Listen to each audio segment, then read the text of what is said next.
Hallelujah, praise the Lord. सभी को जय मसीह की। परमेश्वर का धन्यवाद करते कि प्रभु ने फिर से आज एक हमें नया दिन दिखाया ताकि आज हम वापस से उसके सुंदर वचनों को सीख सके, इसलिए प्रभु का धन्यवाद करते हैं। तो आज एक इम्पॉर्टेंट टॉपिक के बारे में मैं बात करने वाली हूँ, जो मसीही समाज में हम मसीहों के जीवन में होना बहुत ज़रूरी है। ये है क्षमा के ऊपर हम आज सीखने वाले हैं कि क्षमा मतलब क्षमा करना किसी को कितना ज़रूरी है, और अगर हमने नहीं किया तो इसका परिणाम क्या हो सकता है, और हम कैसे क्षमा कर सकते हैं। हालेलुया। तो आज हम इस टॉपिक को सीखेंगे। सबसे पहले तो हम देखेंगे कि कई बार ऐसा होता है कि हमारे जो किसी न किसी ने हमारे लाइफ में, चाहे पास्ट में चाहे कभी ना कभी, तो किसी न किसी ने हमें हर्ट किया है, हमें बहुत तकलीफ़ पहुंचाया है, या हमने उसके साथ अच्छा किया, उन्होंने हमारे साथ बुरा किया है। तो जब ऐसा होता है तो हमारे अंदर एक अक्षमा की भावना आ जाती है उस व्यक्ति के लिए। अक्षमा यानी हम उसके लिए गुस्सा रखते हैं, अपने अंदर नफ़रत रखते हैं, बुरा रखते हैं। तो ये सारी चीज़ें प्रियों, एक विश्वासी होने के नाते हमारे अंदर नहीं होना चाहिए। तो आज हम ना सिर्फ ये देखेंगे कि क्षमा क्यों करना ज़रूरी है, आज हम ये भी देखेंगे कि क्षमा आप कैसे कर सकते हो। मैं आपको कुछ इम्पॉर्टेंट टिप्स बताऊंगी जो मेरे जीवन में भी बहुत काम आए। परमेश्वर ने मुझे कैसे सिखाया, और परमेश्वर का धन्यवाद करती हूँ कि आज ऐसा कोई व्यक्ति नहीं है जिसके लिए मेरे अंदर अक्षमा रहेगी। हालेलुया। देखिए, मैं एक ऐसी व्यक्ति थी जो इस चीज़ को लेकर, यानी मैं बहुत जल्दी से ठोकर खाती थी, यानी मैं बहुत जल्दी बुरा मानने वाली, बहुत जल्दी दुखी होने वाली। किसी ने मेरे बारे में कुछ बोल दिया तो मैं तुरंत दुखी हो जाती, उसको लेकर रोती, बुरा मान जाती। ये मेरे अंदर पहले था, लेकिन परमेश्वर का धन्यवाद करती हूँ कि परमेश्वर ने धीरे धीरे करके सिखाया और ये सारी चीज़ें मेरे अंदर से निकाली। तो आइए आज हम इस टॉपिक को शुरू करते हैं। तो जैसा कि आप सभी को पता है, मरकुस की किताब, उसका 11 अध्याय, उसका 23 वचन, बहुत ही पावरफुल वचन है ये। मरकुस का 11:23, मैं तुमसे सच सच कहता हूँ कि जो कोई इस पहाड़ से कहे तू खड़ जा और समुद्र में जा पड़, और अपने मन में संदेह ना करे, वरन प्रतीति करे कि जो कहता हूँ वो हो जाएगा, तो उसके लिए वही होगा। 24 वचन भी कहता है, इसलिए मैं तुमसे कहता हूँ कि जो कुछ तुम प्रार्थना करके मांगो तो प्रतीति कर लो कि तुम्हें मिल गया है और तुम्हारे लिए हो जाएगा। 24 वचन, ये दोनों वचन में मांगने और प्रार्थना करने के बारे में है और कहने के बारे में। तुम पहाड़ से कहो उखड़ जाए तो उखड़ जाएगा, तुम मांगो तो तुम प्रार्थना करके मांगो, विश्वास करो तो तुम्हें मिल जाएगा। लेकिन आपको पता है 25वां वचन, शॉकिंग वचन उसके बाद आता है। हालेलुया। ये दो वचन यीशु मसीह बात कर रहे हैं कि जो तुम विश्वास से मांगोगे, प्रार्थना करोगे, तो कंटिन्यू भी आगे भी उनको यीशु मसीह को प्रार्थना या मांगने के विषय में बात करना चाहिए। लेकिन तुरंत उन्होंने 25वें वचन में क्या कहा, देखिए, और जब कभी तुम खड़े हुए प्रार्थना करते हो तो यदि तुम्हारे मन में किसी के प्रति कुछ विरोध हो तो क्षमा करो। हालेलुया। इसलिए कि तुम्हारा स्वर्गीय पिता भी तुम्हारे अपराध क्षमा करे, और यदि तुम क्षमा न करो तो तुम्हारा पिता भी जो स्वर्ग में है तुम्हारा अपराध क्षमा न करेगा। हालेलुया। देखिए, मैंने जैसे कि कहा कि यीशु मसीह प्रार्थना के विषय में बात कर रहे हैं, पहाड़ों को हटाने के विषय में बात कर रहे हैं, विश्वास के विषय में बात कर रहे हैं। अब इस टॉपिक के अंदर यीशु मसीह को क्षमा का टॉपिक लाने की क्या ज़रूरत थी? क्षमा के बारे में 25वें वचन में बात करने की क्या ज़रूरत थी? इसका मतलब कुछ तो कनेक्शन है, आपकी प्रार्थना और क्षमा से कुछ कनेक्शन है। हालेलुया, धन्यवाद यीशु। तो अब मैं आपको बताऊंगी कनेक्शन क्या है। मैं सच में बोल रही प्रियो, सबसे पहली चीज़ मैं आपको बताना चाहती हूँ कि जब हम मसीह में आ जाते हैं, यीशु मसीह में आ जाते हैं, तो हमारा पास्ट जो है वो ख़त्म हो जाता है। पूरी रीति से पास्ट हमारा वाइप्ड आउट हो जाता है, यानी पूरा मिटाया जा चुका है। वचन कहता है कि यीशु मसीह ने वो क्रूस पर हमारे लिए श्रापित बना, और जो व्यवस्था थी उसको हमारे खिलाफ जो लिखा हुआ था, हमारे खिलाफ जो विधियों का लेख था, उसको उसने क्रूस पर जड़कर, कीलों से जड़कर हमारे सामने से हटा दिया। यानी हमारे खिलाफ जितने भी चीज़ें हमारे खिलाफ में दोष थे वो सब यीशु ने हटा दिए। तो प्रियो, सबसे पहली चीज़, अगर आपके पास्ट में यीशु मसीह में आने से पहले अगर आपका किसी ने भी कुछ बुरा किया है और अगर आपने उसको क्षमा नहीं किया है, तो मैं आपको बताना चाहती हूँ कि यीशु मसीह में आने के बाद तो आप नई सृष्टि बन चुके हो। अब तो आपको आपका पास्ट है ही नहीं, उस पास्ट को आपको भूलना है। और जब शैतान आपको याद दिलाए कि देख, पहले तो ये इंसान ने तेरे साथ ऐसा ऐसा गलत किया, तो तुरंत आप उसको कहो कि देखो मैं मसीह में नई सृष्टि हूँ, वो इंसान ने जो किया वो परमेश्वर देखेगा, मैंने उसको क्षमा कर दिया क्योंकि मैं मसीह में नई सृष्टि हूँ। पुरानी बातें मेरे ऊपर हावी नहीं हो सकती। ये कहाँ पे लिखा है? 2 कुरिन्थियों उसका 5वां अध्याय उसका 17 वचन, देखिए क्या कहता है। बहुत ही सुंदर वचन, आप याद कर लीजिए इस वचन को। 2 कुरिन्थियों 5 का 17, इसलिए यदि कोई मसीह में है तो वो नई सृष्टि है, पुरानी बातें बीत गई है, देखो सब बातें नई हो गई है। हालेलुया। आप कहोगे मैं तो अभी भी वैसे ही, मेरा घर तो अभी भी वैसा है, मेरी चीज़ें तो वैसी है, मेरे घर में सब वैसे ही हैं। ठीक है, लेकिन मैं आपको बताना चाहूँगी कि आत्मिक रीति से आत्मा में आप नए बन चुके हो और वही आपका असली पहचान है। आपको पता है यहाँ पे ये शरीर छोड़कर एक दिन हम जाएंगे। हालेलुया। ये शरीर, ये जो दिख रहा है, ये हमारा पहचान बिल्कुल नहीं है प्रियो। जो यीशु ने आत्मा में कर दिया वही हमारा पहचान है। हमारा पहचान ये है कि हम नई सृष्टि हैं और शैतान ये बात जानता है कि हम मसीह में नई सृष्टि हैं और वो डरता है हमसे। हम अपने आप को नहीं जानते, इसीलिए शैतान हमको धोखे में रखकर हमारे ऊपर चाल पे चाल चलता है। और उसकी एक बड़ी चाल क्या है? अक्षमा। शैतान की बड़ी चाल है अक्षमा। मैं आपको दिखाऊंगी वचन की कहाँ पे लिखा है कि शैतान का ये युक्ति है अक्षमा। हालेलुया। तो यहाँ पर जैसे मैं बात कर रही थी कि हम नई सृष्टि हो चुके हैं। अब हमारे अंदर अतीत का तो बिल्कुल भी हमारे अंदर किसी के लिए अक्षमा नहीं रहना चाहिए। मसीह में आने से पहले जिसने हमारे साथ जो भी कुछ किया, अब हम वो व्यक्ति है ही नहीं। वचन कहता है कि हम मसीह के साथ मर चुके हैं। तो आपका जो पुराना मनुष्यत्व है, जिसके साथ उन लोगों ने गलत किया, वो तो मर चुका है। अब आप नई सृष्टि हो। हालेलुया। तो आपके ऊपर वो सब चीज़ें जो उन्होंने किया वो ख़त्म हो चुकी है, उसको तो आपको याद नहीं करना है। और अगर कभी शैतान याद दिलाता है, क्योंकि शैतान ज़रूर याद दिलाता है, वो कई बार ऐसे याद दिलाता है। जैसे कि मुझसे जब मैं स्टार्टिंग में थी, मतलब कुछ साल पहले की ही मैं बात बता रही हूँ, जब मुझे ऐसे याद आता ये व्यक्ति ने मेरे साथ ऐसा किया, इसने मेरे साथ ऐसा किया, मैं तो अच्छा किया मैंने इसका, तो इसने मुझसे बुरा किया। शैतान याद दिलाता था, तब मुझे पता नहीं था, तब मैं उसकी युक्तियों को लेती और मनन करती कि हाँ सच में इसने मेरे साथ बहुत गलत किया, इसको तो ये क्षमा करने लायक नहीं है। हालेलुया। क्योंकि मुझे पता नहीं था कि एक बड़ा अक्षमा, एक बहुत बड़ा बोलते ना, एक क्या बोलते, एक बहुत बड़ा शैतान का हथियार है विश्वासियों के विरोध में इस्तेमाल करने के लिए। लेकिन अब मुझे पता है कि ये अक्षमा मैं रख नहीं सकती, मेरे अंदर आ नहीं सकता, क्योंकि मैं मसीह में नई सृष्टि हूँ। तो अब जैसे ही वो विचार मेरे अंदर आते हैं, मैं उन विचारों को डांटती हूँ यीशु के नाम से और वो निकल जाते हैं। मैं बोलती भी हूँ कि मैं किसी के लिए भी अक्षमा नहीं रख सकती। हालेलुया।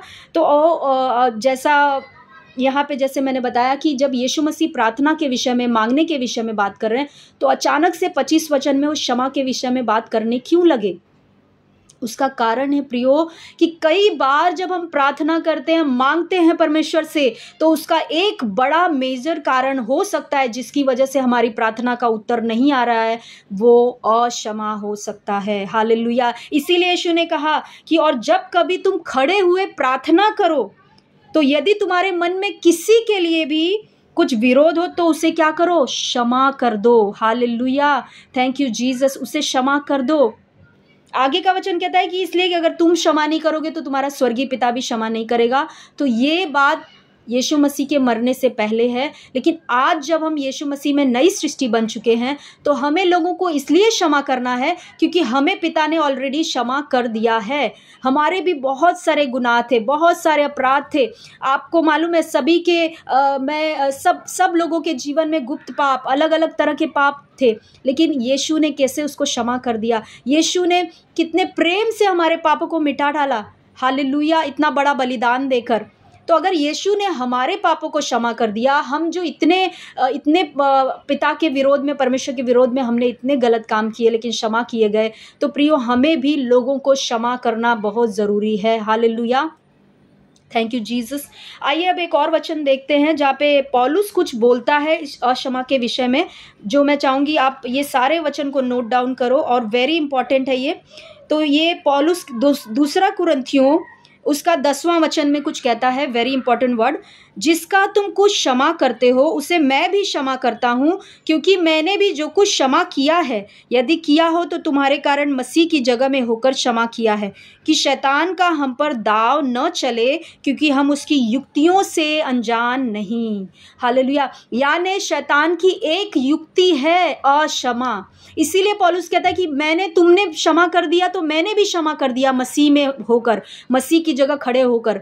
हालेलुया। मैंने भी उस व्यक्ति को क्षमा कर दिया, क्योंकि ऐसा ना हो कि शैतान का हम पर दाव चले, क्योंकि हम उसकी युक्तियों से अनजान नहीं है। तो ये शैतान की एक युक्ति है प्रियो, आपके विरोध में, मसीहों के खिलाफ में एक युक्ति है। और अगर आप और मैं इस युक्ति को नहीं समझेंगे तो हम उसके जाल में फंस जाएंगे बुरी तरीके से प्रियो। Hallelujah, thank you Jesus. आपको मालूम है, किसी ने कहा कि अक्षमा एक ऐसा जहर है, हमें लगता है हम सामने वाले को दे रहे वो जहर, लेकिन वो हम खुद पी पी कर अपने अंदर अंदर घुटते रहते हैं। हालेलुया। कभी आपने देखा है कि आप जिसके लिए अक्षमा रख रहे हो वो तो आराम से घूम रहा है, उसको कोई प्रॉब्लम नहीं है, लेकिन आप अंदर ही अंदर घुटते रहते हो।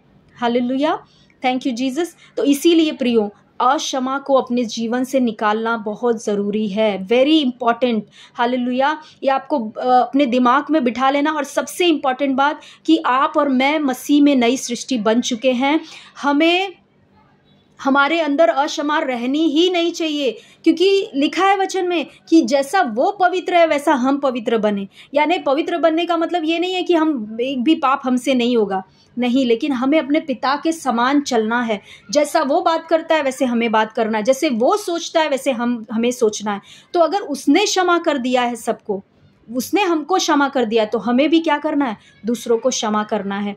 तो अक्षमा अगर आपने किसी के लिए भी रखा होगा आज तक, तो आपको ये सोचना है कि इस अक्षमा को निकालना बहुत ज़रूरी, उसको लेकर मत रखिए। हालेलुया। आप अक्षमा को अपने अंदर रख कर पाल रहे हो तो ऐसा समझिए कि आप एक सांप को अपने जीवन में पाल रहे हो, और वो सांप क्या करेगा, बड़ा होकर आप जिसने उसको पाला है उसी को वो काटेगा। हालेलुया। उसी तरह से अक्षमा भी एक जहर के समान है प्रियो, उसे हमें अपने जीवन से निकालना है। सबसे पहली बात जैसे मैंने बताई कि अक्षमा की वजह से क्या क्या होता है। अगर आपने अक्षमा रखा है किसी के लिए, आपने किसी को माफ़ नहीं किया है, तो उसकी वजह से क्या क्या होता है। सबसे पहली चीज़ कि आप कई ऐसी प्रार्थनाएं कर रहे हो लोगों के लिए अपने दिल में अक्षमा रख कर। हालेलुया।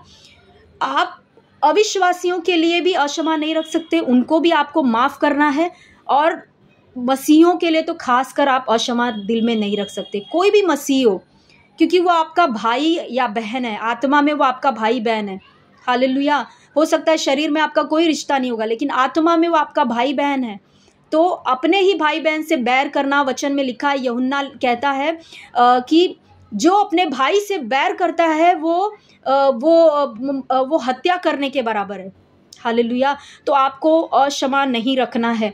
तो सबसे पहली चीज़ मैंने बताई कि अगर हम अक्षमा किसी के लिए भी रखते हैं, या मसीही या तो गैर मसीही, अन्य जाति, तो सबसे पहला जो चीज़ होगा, हमारी कई प्रार्थनाएं हमको उत्तर नहीं मिलेगा, वो प्रार्थनाएं रुक जाएंगी। जैसा मैंने आपको मरकुस की किताब 11 अध्याय से सिखाया, इसीलिए यीशु मसीह ने प्रार्थना के बाद तुरंत क्षमा का टॉपिक बीच में लाया। हालेलुया।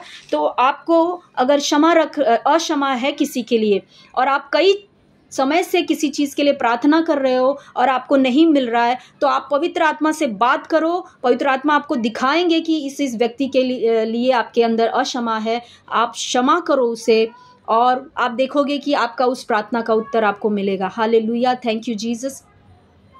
देखिए, आपको पता है कि नए नियम में आप और मैं परमेश्वर का मंदिर हैं। पहला कुरिन्थियों 3:16 क्या कहता है कि क्या तुम नहीं जानते कि तुम्हारी देह पवित्र आत्मा का मंदिर है। यानी आप और मैं पवित्र आत्मा का मंदिर हैं। अब परमेश्वर पवित्र आत्मा हमारे अंदर रहता है। हालेलुया। अगर पवित्र आत्मा हमारे अंदर है और इसी दिल के अंदर, इसी शरीर के अंदर हमने अक्षमा भी रखा है, कड़वाहट रखा है, जलन है, नफरत है, तो आप मुझे बताइए कि पवित्र आत्मा को कितना शोक होता होगा। हालेलुया, थैंक यू जीसस, धन्यवाद यीशु। तो हमें अक्षमा को, सबसे पहली चीज़, हमें अक्षमा को अपने अंदर से बाहर निकालना है, अपने अंदर रहने नहीं देना है। हालेलुया। और दूसरी चीज़ कि जब परमेश्वर हमारे अंदर ही रहता है। कई बार ऐसा होता है कि आप में से बहुत सारे मसीह जो हैं वो परमेश्वर से बहुत सारे दान वरदान मांग रहे हैं कि परमेश्वर मुझे ये वरदान दे, वो वरदान दे, लेकिन आपको नहीं मिल रहा है। हो सकता है उसका एक कारण ये भी हो सकता है क्योंकि आपने किसी के लिए अक्षमा रखा है, क्योंकि पवित्र आत्मा आपके और मेरे अंदर रहते हैं, वो बाहर नहीं है, अंदर हैं। तो वो वरदान और दान देंगे कहाँ से? आपके अंदर से ही देंगे। हालेलुया। लेकिन अंदर ये अक्षमा, ये नफरत, ये कड़वाहट, ये जलन एक ब्लॉकेज बन जाता है, एक पर्दे के समान, एक दीवाल के समान बन जाता है। उस दीवाल की वजह से पवित्र आत्मा हमारे अंदर से वो गिफ्ट को दे नहीं सकते और हम ऑपरेट नहीं होते उन गिफ्ट में। हालेलुया। आई होप कि आपको समझ में आ रहा है मैं क्या समझाना चाह रही हूँ। इसीलिए अगर आपको दान वरदानों में चलना है प्रियो, तो आपको अक्षमा किसी के लिए नहीं रखना है। हालेलुया। सबसे पहली चीज़ कि आपकी प्रार्थनाएं रुक सकती है अगर अक्षमा है तो। दूसरी चीज़, अगर आपको दान वरदानों में चलना है तो आपको अक्षमा बिल्कुल नहीं रखना है किसी के लिए। और तीसरी चीज़, क्योंकि हम अपने पिता के बच्चे हैं, हमारे पिता का स्वभाव है, हमारे स्वर्गीय पिता का स्वभाव है दूसरों को क्षमा करना, इसीलिए हमें भी दूसरों को क्षमा करना है। क्योंकि अगर हम अपने पिता के बच्चे हैं तो हमें अपने पिता के जैसे चलना है। हमें शैतान के बच्चों के समान या शैतान की तरह चलने की ज़रूरत नहीं है। आप कहोगे अरे उसके अंदर भी तो अक्षमा है, वो तो क्षमा नहीं करता है, वो तो क्षमा नहीं करती है। उनको छोड़ दो, उनको प्रभु देखेगा। लेकिन इस वक्त परमेश्वर आपसे बात कर रहा है, आपको क्षमा करना ज़रूरी है प्रियो। हालेलुया। Thank you Jesus. तो ये क्षमा का टॉपिक इतना बड़ा है कि मैंने आपको समझा दिया कि आपको क्षमा करना कितना ज़रूरी है प्रियो। अब सबसे इम्पॉर्टेंट बात कि बहुत सारे लोग क्षमा करना चाहते हैं लेकिन वो क्षमा कर नहीं पाते। हालेलुया। ऐसा मेरे साथ भी हुआ है। पहले होता था, अब तो बिल्कुल नहीं। अब तो मैं किसी के लिए अक्षमा रखी, मेरे अंदर रह ही नहीं सकता है।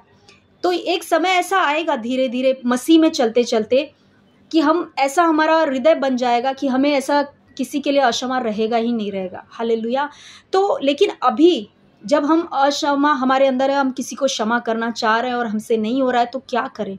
सबसे पहली चीज़ जो मैंने आजमाई है, पहले पता है मैं किसी को क्षमा नहीं कर पाती थी तो मैं ऐसे ही उस चीज़ को पालते नहीं बैठती थी कि नहीं मैं क्षमा नहीं कर पा रही, कोई बात नहीं, मैं क्यों क्षमा करूं। ऐसे नहीं, ऐसे हमें नहीं बोलना है। हमें ये चीज़ तो पहले जानना है कि ये क्षमा नहीं करना सही नहीं है, इसको हमें अपने जीवन से निकालना है। पहली चीज़ आपको ये जाननी है। दूसरी चीज़, आपको प्रभु से अनुग्रह मांगना है। जब आप प्रार्थना में बैठो, उस व्यक्ति के चेहरे को अपने सामने लाओ, उसका नाम लो, पर्सनली प्रार्थना में बैठकर प्रभु से कहो, प्रभु मैं इस व्यक्ति को क्षमा करना चाहती हूँ या चाहता हूँ, मुझे अनुग्रह दे, मुझे ताकत दे, मुझे सामर्थ्य दे।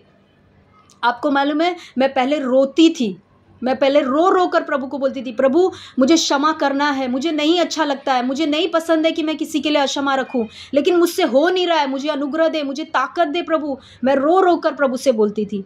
और परमेश्वर से सब कुछ हो सकता है, आपकी बड़ी से बड़ी चीज़ें हो। आप बोल रहे हो ये तो मैंने बहुत कोशिश किया, मुझसे नहीं हो रहा है, लेकिन मैं आपसे बोल रही हूँ परमेश्वर से हो सकता है। ये मैंने अपने जीवन में बहुत बार अनुभव किया है। मैं कई बार कमज़ोर पड़ी प्रियो, लेकिन मैंने परमेश्वर से मांगा, मैंने कहा प्रभु मुझे ये चीज़ के लिए मदद कर, मुझे अनुग्रह दे, और प्रभु ने दिया। और ऐसा होगा कि आपको फिर उस व्यक्ति के लिए कभी बुरा लगेगा ही नहीं, आप उसके बारे में आपके अंदर नफरत रहेगा ही नहीं। परमेश्वर ऐसा कर देंगे आपके हृदय को।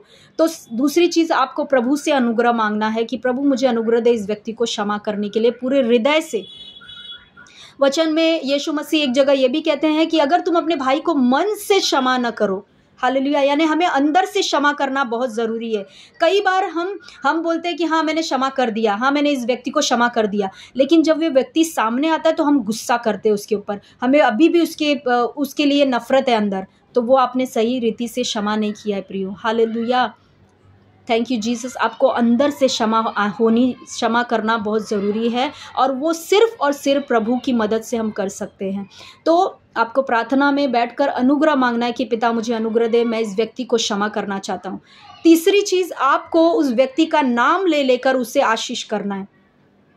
चाहे कोई भी हो, उस व्यक्ति का नाम लो, उसको बार बार आशीष करो। प्रभु मैं इस व्यक्ति को आशीष करता हूँ, इस व्यक्ति को आशीष करती हूँ, ये व्यक्ति का बिजनेस को आशीष करता हूँ, या ये व्यक्ति के घर परिवार को, इसके बच्चों को आशीष करता हूँ। बार बार आपको उसके ऊपर आशीषें बोलनी है। हालेलुया। आप जितनी आशीषें उसके जीवन के ऊपर बोलोगे, आप अंदर से छुटकारा पाओगे, आपके अंदर से वो अक्षमा निकलते जाएगा, आप क्षमा करते जाओगे लोगों को। हालेलुया। और आपके जीवन से परमेश्वर बह सकता है, फिर आपको परमेश्वर यूज़ कर सकता है। हालेलुया। फिर आपका परमेश्वर आपके अंदर से काम कर सकता है बड़े बड़े। इसीलिए प्रियो, हमें क्षमा करना बहुत ज़रूरी है। हालेलुया। तो हमें परमेश्वर से अनुग्रह मांगना है और हमें उस व्यक्ति का नाम ले लेकर उसे आशीष करना है, उसे माफ़ करना है। Hallelujah, thank you Jesus. और जितनी बार शैतान उस व्यक्ति के बारे में आपको याद दिलाए कि इसने मेरे साथ ये गलत किया है, उतनी बार आपको उस विचार को लेना नहीं है, लेते नहीं बैठना है। आपको कहना है, यीशु के नाम से मैंने इस व्यक्ति को क्षमा कर दिया है, तो मैंने क्षमा कर दिया है, मैं उसके बारे में बिल्कुल नहीं सोचूंगी, मैं उस व्यक्ति को आशीष करती हूँ। इस तरह से आपको बार बार घोषणा करना पड़ेगा प्रियो। हालेलुया। और आप देखोगे, चमत्कारिक रीति से आप देखोगे इस चीज़ को कि आप उस व्यक्ति को जो इतने सालों से आप अक्षमा रख रहे थे, आप क्षमा नहीं कर पा रहे थे, वो आप क्षमा कर दोगे। Hallelujah, thank you Jesus. मैं समझ सकती हूँ कि हम इस धरती पर रहते हैं, इस भ्रष्ट दुनिया में रहते हैं, तो कई बार हमें कोई ऐसे दुख देता है, इतना ज़्यादा दुख दे देता है, वो बिना मतलब के, हमने कुछ गलती नहीं किया, फिर भी सामने वाले ने बहुत बुरा हमारे साथ बर्ताव किया। हालेलुया। ऐसा किया कि हम क्षमा करना सही नहीं है उस व्यक्ति को, लेकिन फिर भी प्रियो, क्योंकि ये हमारे लिए सही नहीं है कि हम अक्षमा रखें, हमें उसको क्षमा करना पड़ेगा। ये हमारी आशीषों के लिए, हमारी बढ़ोतरी के लिए, हमारी उन्नति के लिए सही नहीं है, इसीलिए हमें उसको क्षमा करना पड़ेगा। आपको पता है, यीशु हमारे लिए सबसे बड़ा एग्जाम्पल है। आपको मालूम है, यीशु ने कुछ नहीं किया था, फिर भी यीशु के ही लोगों ने, इजरायली लोगों ने ही यीशु को क्रूस पर चढ़ाया, यीशु को मुंह पर थूका गया। यीशु ने क्या किया था? भले भले काम किए थे। यीशु ने लोगों को चंगा किया था, अंधों की आंखें खोली थी, उन्हीं के गांव में, उन्हीं के एरियाज में यीशु ने इतने बड़े बड़े काम किए। कोई किसी का बुरा कभी नहीं किया यीशु ने, फिर भी खुद के लोगों ने, यीशु के खुद के लोगों ने यीशु को क्रूस पर चढ़ाया और इतने बुरे बुरे शब्द कहे, लेकिन यीशु ने क्या किया? लास्ट में मरते समय भी यीशु ने यही कहा कि हे पिता, इन्हें क्षमा कर, ये नहीं जानते क्या कर रहे। तो अगर हमारा यीशु कर सकता है तो हम क्यों नहीं कर सकते प्रियो? अगर यीशु सही होकर, सिद्ध होकर इतना बड़ा कर सकता है तो हम क्यों नहीं कर सकते? हमें भी क्षमा करना बहुत ज़रूरी, क्योंकि यीशु को पता था, ये बात शुरुआत से लेकर पता था कि ये एक शैतान का हथियार है मेरे खिलाफ। वो चाहता है कि मैं अपने मकसद को पूरा ना कर पाऊँ, वो चाहता है कि मैं कड़वाहट रखकर, नफरत रखकर, किसी को क्षमा न करके मैं परमेश्वर की उपस्थिति को खो दूँ अपने जीवन से। हालेलुया, मैं निराशा में चले जाऊँ। ये सब शैतान का हथियार है प्रियो। इसीलिए आपको ये चीज़ दिमाग से, आपको आत्मिक रीति से इसको समझना है। शरीर में मत देखो। हालेलुया। और आपको मुश्किल हो सकता है, लेकिन मैंने आपको उपाय बता दिया कि आप परमेश्वर की उपस्थिति में जाकर प्रभु से मदद मांगे। प्रभु ज़रूर मदद करेगा, क्योंकि वचन कहता है कि एक सहायक तुम्हारे लिए भेजा गया है, जो पवित्र आत्मा है, जो तुम्हारी हर बातों में सहायता करने के लिए भेजा गया है। हालेलुया। तो पवित्र आत्मा की मदद मांगे, ज़रूर हमारी मदद करेंगे। तो आई होप कि आज के वचन से आप ब्लेस्ड हुए हैं। और अगर अब तक आपने किसी के लिए भी अक्षमा रखा है, तो आज जैसे इस वीडियो के द्वारा परमेश्वर आपसे बातें कर रहा है, आप उसको क्षमा करें। और अगर आपको ऐसे कोई व्यक्ति पता है जिनके अंदर किसी के लिए अक्षमा है, तो उनको ये वीडियो ज़रूर भेजें। आपको पता है, कई सारी बीमारियां भी, जैसे पवित्र आत्मा मुझे अभी याद दिला रहे ये बात, कि कई सारी जो बीमारियां हैं वो अक्षमा के कारण होती हैं। कई लोगों में जो कैंसर है, कई लोग, मैं ये नहीं कह रही हूँ कि सारा कैंसर, लेकिन बहुत सारी ऐसी बीमारियां हैं, जो हड्डियों का रोग, कैंसर, ये ज़्यादातर अक्षमा के कारण होता है। हालेलुया। तो आपको परमेश्वर से मांगना है, डिज़र्न करना है, प्रभु से कहना है, प्रभु मुझे बता, ये बीमारी का कहीं कारण, कहीं अक्षमा तो नहीं है। आपको डिज़र्न करना है और लोगों को क्षमा करना है, सबको क्षमा करना है। कोई भी आपके जीवन में ऐसा व्यक्ति नहीं होना चाहिए जिसको आपने क्षमा नहीं किया है। हालेलुया। तो आई होप कि आज के वचन से आप बहुत ब्लेस्ड हुए। वापस से मिलेंगे, फिर से परमेश्वर के अद्भुत वचन को सीखेंगे मिलकर साथ में। तब तक के लिए सभी को जय मसीह की। आमीन।